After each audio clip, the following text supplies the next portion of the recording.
Trocando ideias. Oferecimento: Centro de Beleza Helena Pinheiro, Rua Santana Soares, 630A, Lagoa Seca, em Juazeiro do Norte. Trocando ideias. Este é um programa que não visa o debate, mas sim a reflexão. Nós queremos aprender com as experiências de vida de nossos convidados. Daí a importância de estarmos sempre trocando ideias.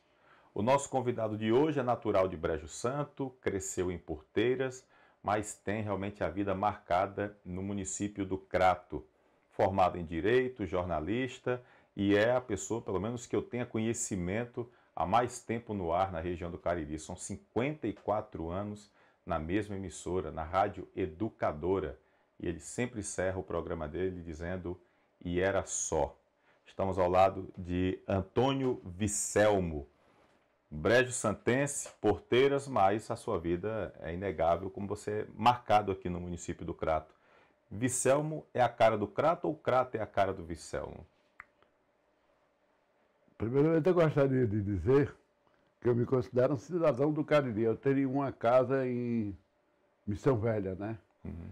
Então, como eu nasci em Brejo Santo, cresci em Porteiras, estudei no Crato, eu acho que me profissionalizei em Juazeiro, porque foi lá onde eu fiz grandes reportagens, em Barbalha também, através do pau da bandeira de Barbalha, né? Eu me considero um cidadão do Cariri. Vamos falar assim que é melhor. Você não era uma pessoa muito querida nas escolas por onde passou. Que história é essa, Vicelmo? Eu era uma pessoa muito querida entre os colegas e colegas, né? Agora, não era querida entre os professores. Por quê? Porque eu fui expulso de quase todos os colégios que eu estudei. Era um menino traquino. Os que eu não fui expulso, como foi o caso do Seminário de São José, eu fui recomendado a não renovar a matrícula. E o que é que você aprontava tanto, rapaz, nesse tempo? Besteira. Uma vez eu perguntei a um colega meu o que era... Rapaz, o que foi que eu fiz? Que uma vez eu fui expulso, você é testemunha disso aí. E ele disse, nada, porque naquele tempo qualquer besteira que a gente fazia era expulso. Então, por exemplo, eu estava lhe contando aí que eu recebi uma homenagem com muita honra do Colégio Diocesano do Crato. E lá, durante a homenagem, um aluno me perguntou, foi você que amarrou um sapo na sineta do colégio e a sineta ficou tocando e o pessoal pensando que a aula tinha terminado? Eu digo, rapaz, não foi eu não, mas eu tenho a maior inveja de quem fez isso, porque a ideia foi boa. Antigamente, as direções das escolas eram mais rígidas, qualquer brincadeira, de repente, poderia ser levado muito a sério. Também tem isso. Vamos levar em consideração essa situação para ninguém achar que o Vicelmo era muito bagunceiro. Vicelmo, você foi o primeiro repórter do interior do estado do Ceará, né? No momento que a Verdes Mares começou a entrar aqui, filial da Rede Globo, e ela tinha que ter um representante aqui, né? Uma pessoa que pudesse acompanhar. Você foi esse primeiro repórter, né? E acabou conhecendo muito do interior cearense, até passando um pouco do estado do Ceará, com esse trabalho de reportagem, né? Eu acredito que eu adquiri muito mais conhecimento dessas andanças, nessas caminhadas aí à procura da notícia, do que na universidade.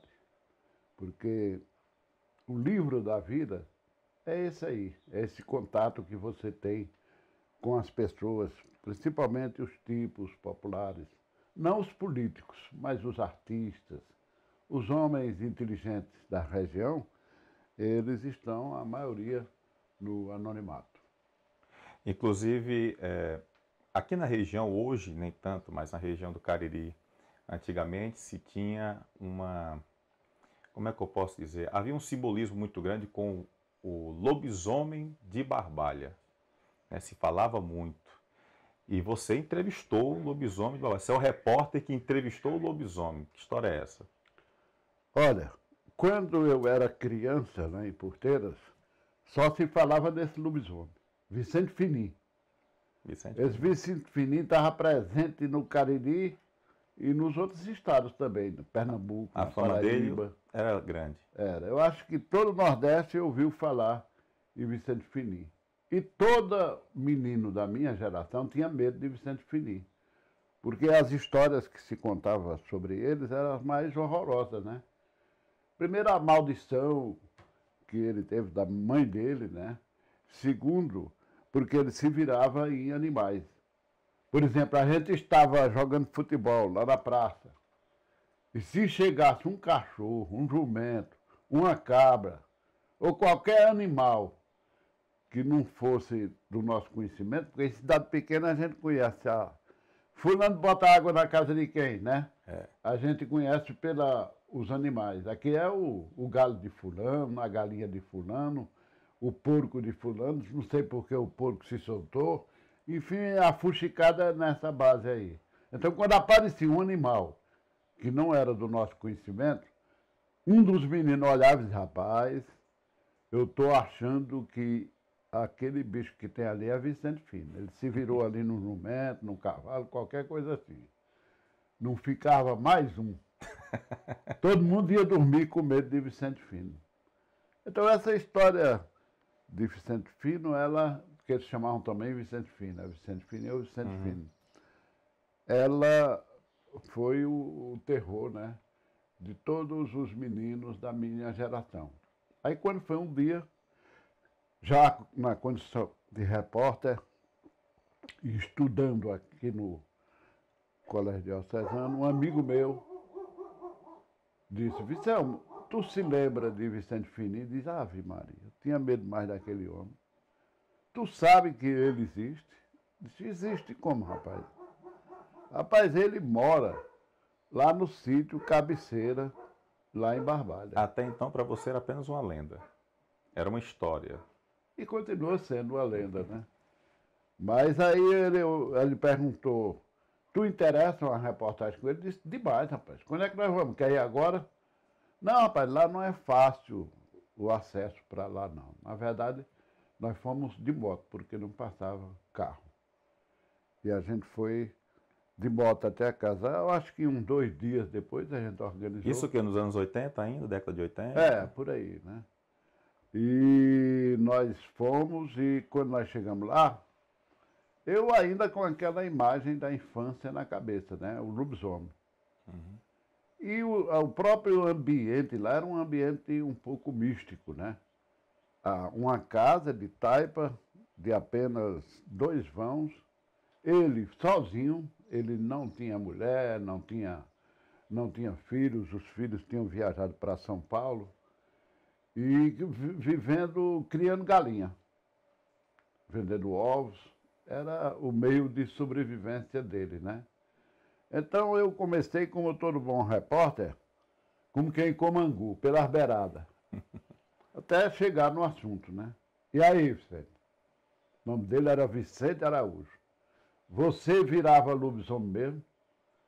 Disse, virar, eu não virava não, mas o povo dizia que eu virava e eu alimentava essa história.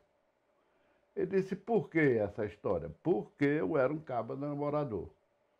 E saía à noite vestido numa capa, numa roupa estranha, né?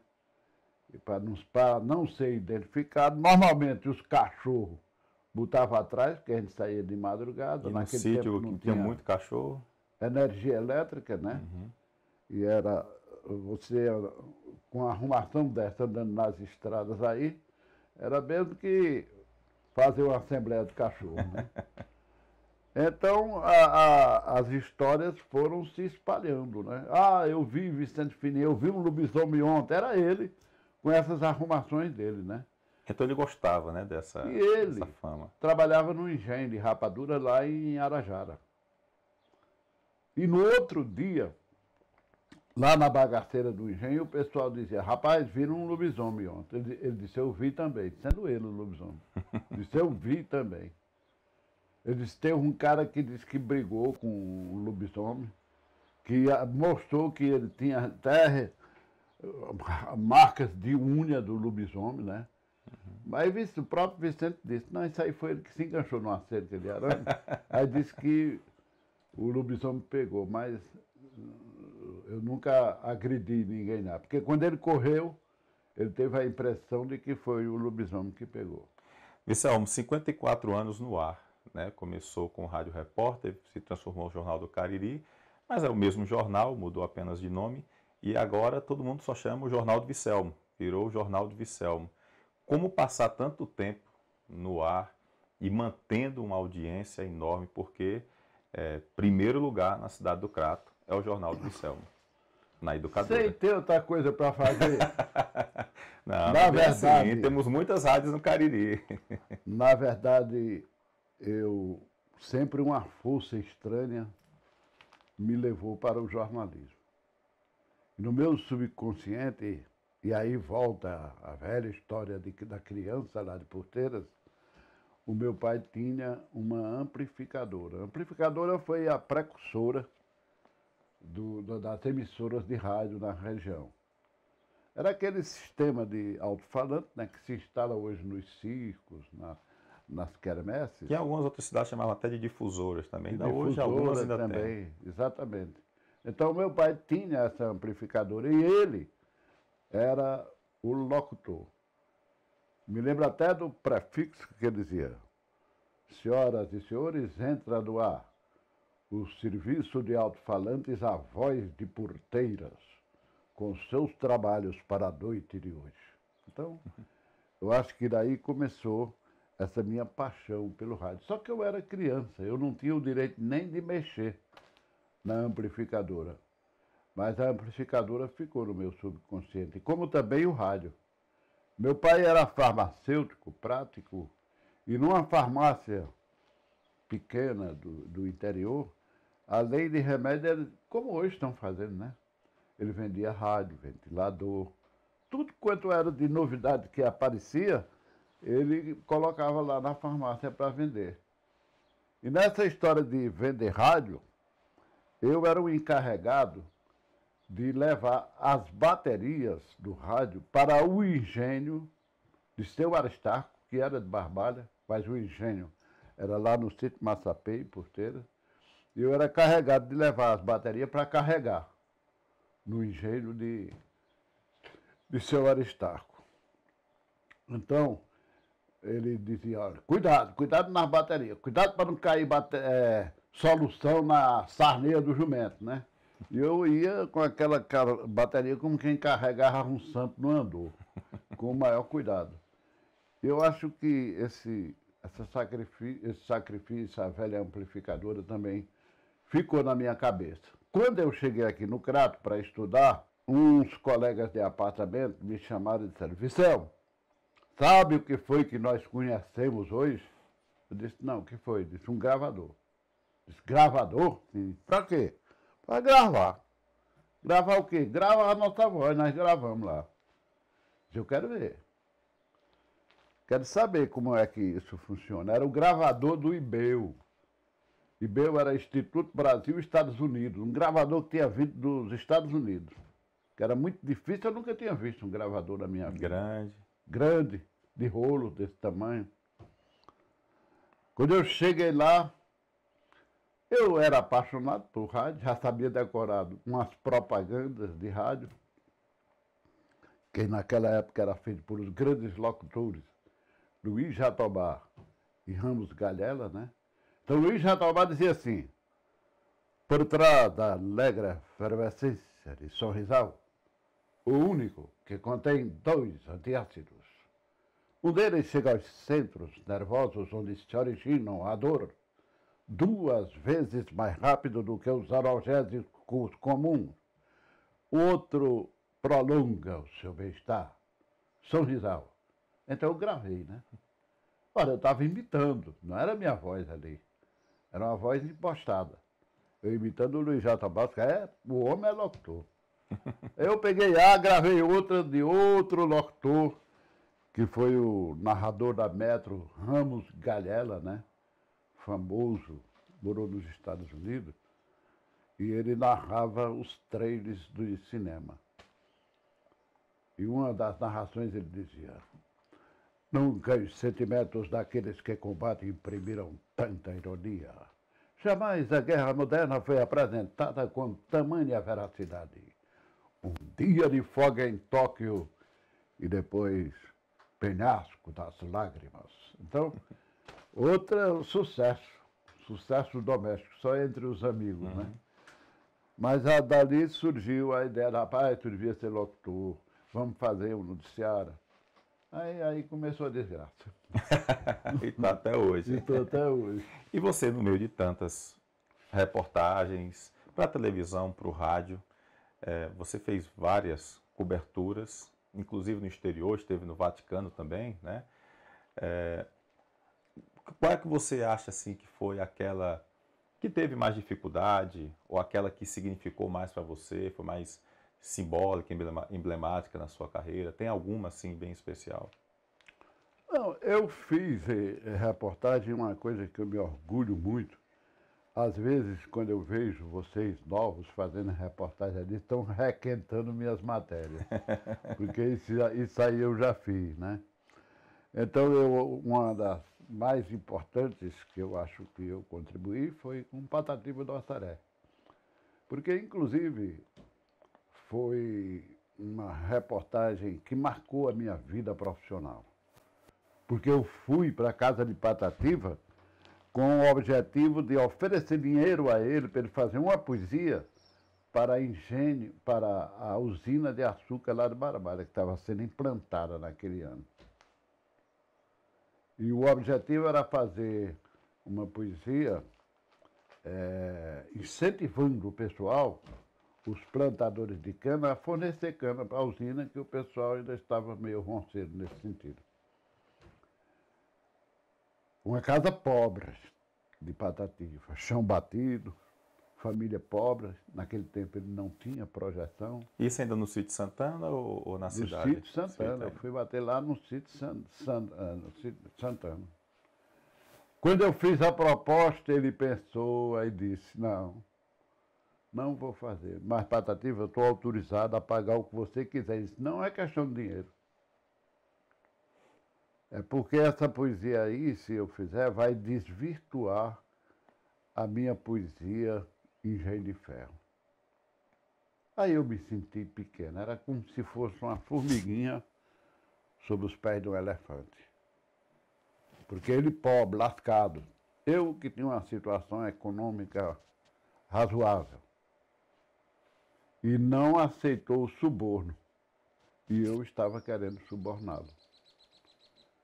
Então voltei para casa triste e ao mesmo tempo alegre, porque encontrei um homem honesto lá na Serra de Santana, e que não fez a poesia para nem receber o dinheiro, para não desvirtuar a poesia dele. E o Patativa se transformou num amigo seu. Né? Você Sim. ficou realmente amigo. Aí a história, quando eu cheguei em casa, eu fui ler a poesia que ele disse que não queria que desvirtuasse. Engenho de pau. Engenho de Ferro, né?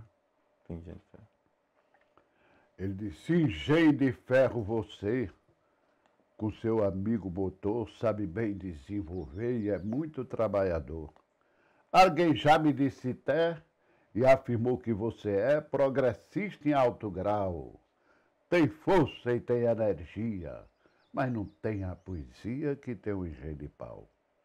Engenho de pau, quando canta, tudo lhe presta atenção. Parece que as coisas santas tocam em nosso coração, mas você, engenho de ferro, com esse horroroso berro, é como quem quer brigar. Com a sua grande afronta, você está tomando conta de todos os canaviar. Do bom tempo que se foi, faz mangofa, zombiscarra. Foi quem expulsou os boi que puxava na manjarra, todo soberbo e sisudo quer governar, mandar tudo, é só quem quer ser engenho. Você pode ter nobreza, pode ter boniteza, mas eu não lhe quero bem. Engenho de pau. Coitadinho, ficou num triste abandono. E você sozinho, é só quem quer ser o dono das canas do meu país. Desde o momento infeliz que o engenho de pau levou fim, eu sinto sem piedade 3 moedas de saudade rigindo dentro de mim. E por aí vai. Não terminou, não. Mas aí eu digo, rapaz, quem fez uma poesia dessa realmente não pode vender por dinheiro nenhum do Ubuntu. Então eu acho que essa foi a reportagem mais marcante, porque foi o começo de tudo. Agora, aqui eu acho que tinha mais sentido jornalístico foi o lobisomem. Por que o lobisomem? Porque o lobisomem fez parte da minha infância. Ao fazer aquela reportagem sobre o lobisomem, entrevistar o Vicente Finim, eu estava falando em nome de milhares de pessoas da minha geração que também conheceram a história. E foi uma forma também de desmistificar a história do lobisomem, com o depoimento do próprio Vicente Araújo, que disse, eu nunca virei lobisomem não, mas eu achava bom essa história. Você ficou tão amigo do Patativa do Assaré que ele costumava pegar no seu pé também, né? Ele, por exemplo, não gostava que você fumava. Você, inclusive, tem uma coleção de cachimbos, gosta ainda hoje de ostentar o cachimbo, mas ele pegava no seu pé por causa do cachimbo também, né? Uma vez eu pedi para ele fazer a dedicatória de um livro ao meu pai, né, que se chamava Vicente Anselmo, e ele disse, um recado eu vou mandar para seu Vicente Anselmo, que deu um jeito em Vicelmo para ele deixar de fumar. Vive no maior desleixo, com um cachimbo no queixo, dia e noite e dia. Além de gastar dinheiro, jornalista cachimbeiro desonra a tipografia. Vicelmo, o que é que ele tira do sério? Rapaz, eu acho que é a prepotência, a arrogância. Eu disse uma vez o seguinte, que eu sou capaz de me ajoelhar, pedir perdão a uma pessoa que, porventura, eu tenha feito alguma maldade, né?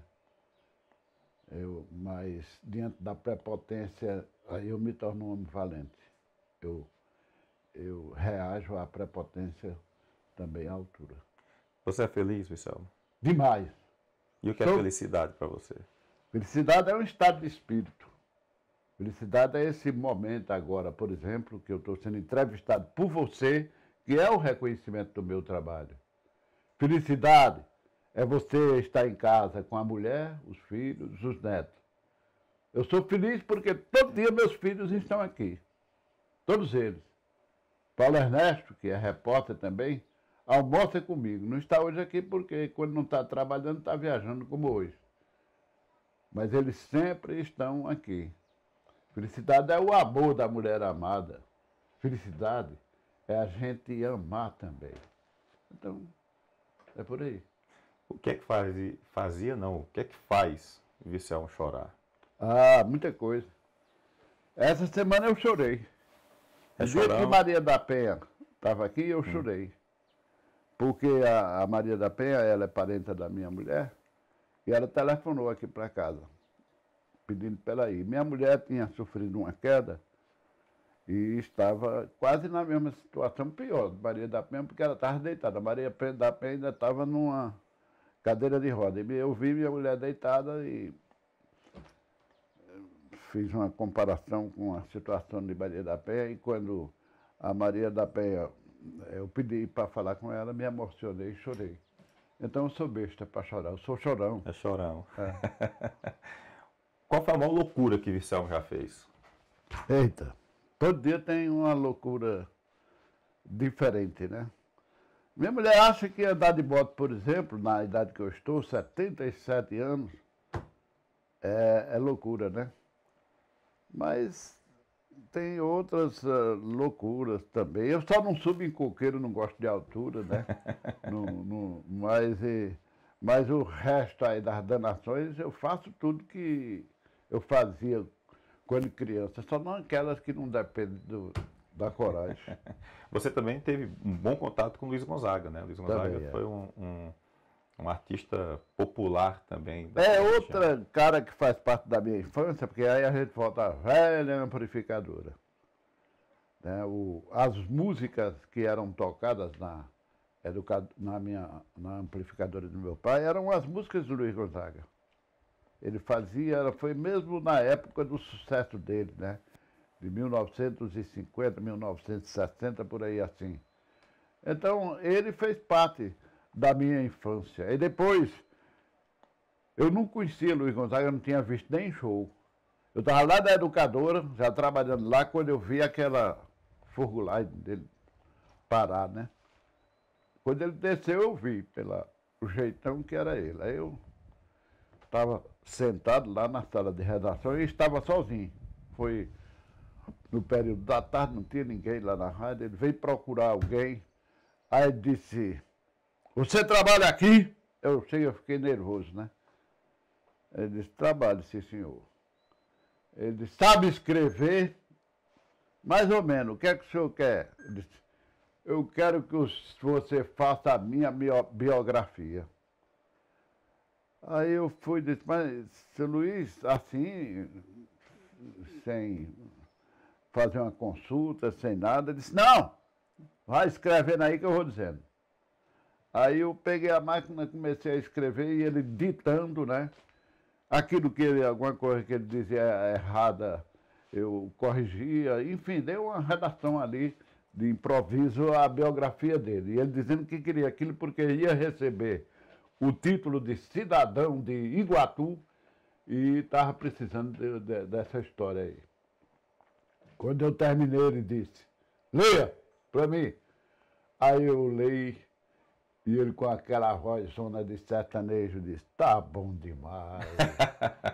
E eu disse, tá bom, seu Luiz, estou aqui, você vai ser meu secretário. Bom, o tempo passou e depois eu conheci o Luiz Gonzaga através dos repórteres que vinham lá de Fortaleza e da Globo do Rio e sempre me procuravam aqui, eu era quem intermediava esse contato. E por conta disso, eu me tornei amigo dele, de Gonzaguinha. Eu tinha o telefone de Gonzaguinha quando ele morava em Belo Horizonte e me telefonava para ir buscar lá no aeroporto. Atravessei muitas vezes essa Serra do Araripe, só eu e ele que eu ia deixar em Iaxu. Como também fui deixar algumas vezes Dona Helena, a esposa de Luiz Gonzaga. Mas então eu fiz uma amizade muito boa, muito forte com ele, muito prazerosa. Vicente, como é que você se relaciona com a morte? Com a morte. Eu faço um pacto, eu tenho um pacto, né? Com a morte. Eu digo, olha, não mexa comigo que eu não mexo com você. Mas é o seguinte, eu sou doente do coração, rapaz. Eu tenho 2 pontas de safena, 2 stents, né? Uma operação muito complicada que eu fiz, ainda com o doutor Regis Jucá. Então, eu era para ter morrido com 50 anos de idade, quando eu estava fazendo uma matéria para a televisão, para o Nordeste Rural, lá em Santana do Cariri. Eu me senti mal e daí começou esses problemas aí no coração. Então, eu acho o seguinte, a morte é uma coisa natural. Um dia vai acontecer e nós vamos nos dar bem por aí. Tem medo de alguma coisa? Tenho, né? Medo de alma. O cara diz assim, eu não tenho medo de alma. Eu não acredito, mas tenho medo, né? Quer dizer, eu não acredito em alma, mas tenho medo. Não, eu tenho medo da maldade dos homens, né? Eu acho que o bicho mais perigoso que tem é o homem, é o falso amigo. Mas a gente está sabendo administrar. Existe um livro chamado Inteligência Emocional, em que o segredo está em você saber administrar a sua vida, o relacionamento que começa dentro de sua casa, com a sua família, com seus colegas de trabalho e com seus amigos. Então, eu procuro administrar isso aí. Vicente, eu queria que você fizesse para a gente o seguinte, se olhasse para essa câmera e fizesse de conta que você está no topo do mundo e que a humanidade inteira está ali observando e você tem essa oportunidade de deixar uma mensagem para a humanidade. Eu queria que para essa câmera você deixasse essa mensagem para a humanidade, essa é a sua oportunidade. Alô, mundo velho dos 600 mil de diabo! Estou aqui, no fim do mundo, no topo do mundo. Estou me despedindo. Mas eu queria me despedir de vocês transmitindo o fim do mundo. Sempre me disseram que o bom radialista ou rádio vai transmitir o fim do mundo. Pois pronto, vou transmitir aqui o fim do mundo. Eu espero que, se tiver outro mundo por aí, se aparecer, que me chame de novo que eu venho. Porque eu sempre gostei da Terra, do universo, dos animais, das pessoas, da natureza, enfim, eu vou porque é o jeito, mas eu vou morrendo de saudade de vocês. Muito obrigado. E era só. E era só. Se a gente fosse passar o tempo com tanto assunto que você tem para colocar para a gente, Vicel, mas a gente ia passar a semana mas toda você aqui. entrevista muito bem, cara, porque você deixa a gente bem à vontade e depois conhece. Um bom jornalista é aquele que... Eu sempre fazia isso. A pior coisa que tem é você entrevistar pessoas sem saber o que diabo é que o caba faz, o que é que ele é. Mas você tem que ler, que estudar, que saber algumas informações sobre o cara, porque aí você consegue extrair aquilo que lhe interessa, né? Então você faz isso muito bem. Obrigado. Tem que ser assim. Vamos marcar para ter um outro trocando ideias com você, porque tem muita coisa ainda para sair, Tá bom, com certeza. na hora. Antônio Vicelmo, 54 anos no ar, jornalista, advogado, foi para o Vaticano, rodou todo o interior do Nordeste e entrevistou o lobisomem, o homem que tem medo de alma, mas que tem um acordo com a morte. Foi o nosso convidado hoje. A gente volta na próxima semana com outro convidado especial aqui no Trocando Ideias. Nenhum jogador de futebol, quando está na agremiação, quando está no campo, quando está no auge, não se importa com derrota, nem perca de título. Não tenha um. Porque ele sabe, primeiro que eles são jovens, nós éramos jovens. Ele sabe que outros campeonatos virão. Perdeu um título, perdeu um jogo, bola para frente. O cara fica triste, claro. Mas não como os torcedores. Os torcedores é que se acabam, às vezes morrem, ficam doentes. Jogador de futebol não. Eu sou sincero para você, jogador de futebol não tá nem aí.